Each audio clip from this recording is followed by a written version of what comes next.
주님이 오실 때에 기도하는 사람이 많지 않을 것이다. 하물며 하나님께서 그 밤낮 부르짖는 택하신 자들의 원한을 풀어주지 아니하시겠느냐. 내가 너에게 이르노니 속히 그 원한을 풀어주시리라.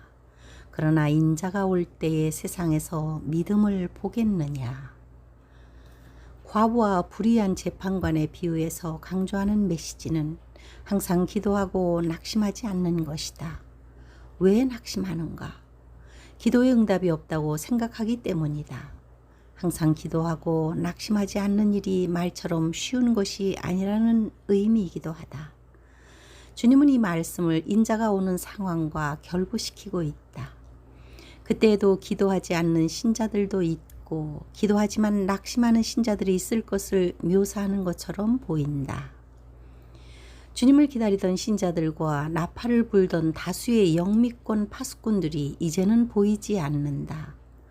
조롱을 당하기도 했을 것이고 지치기도 했을 것이다.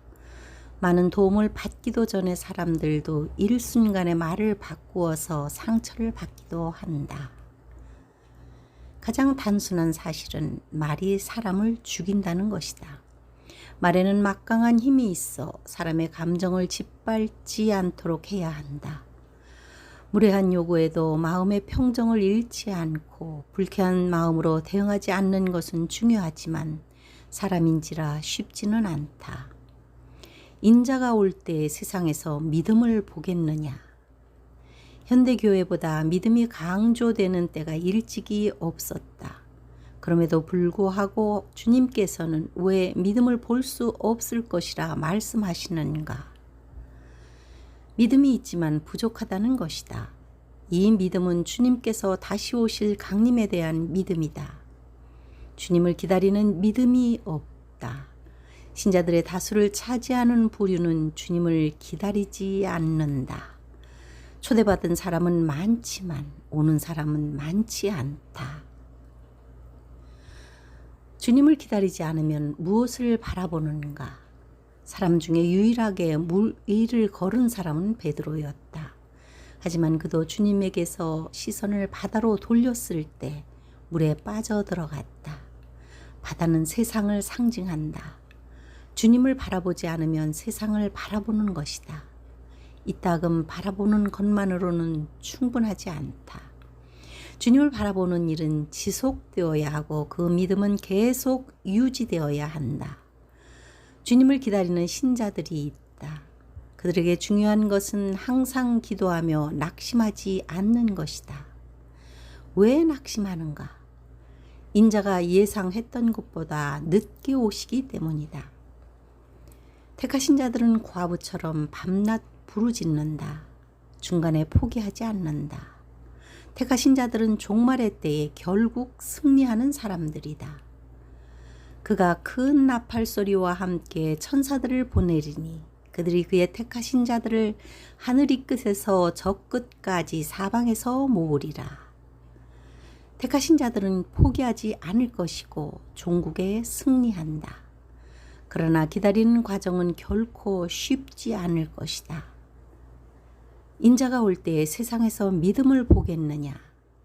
이 말씀은 그때 주님의 오심을 위해 낙심하지 않고 계속 기도할 사람이 그다지 많지 않을 것이라는 의미다. 강림은 제자들의 시대에 임하지 않았고 이미 수천 년이 지난 상태다. 그러나 주님은 인자의 날이 임하기를 계속 기도하라고 하신다. 인자의 날은 언제라도 임할 수 있지만 당장 임하지 않고 아버지께서 정한 날에 임하실 것이다.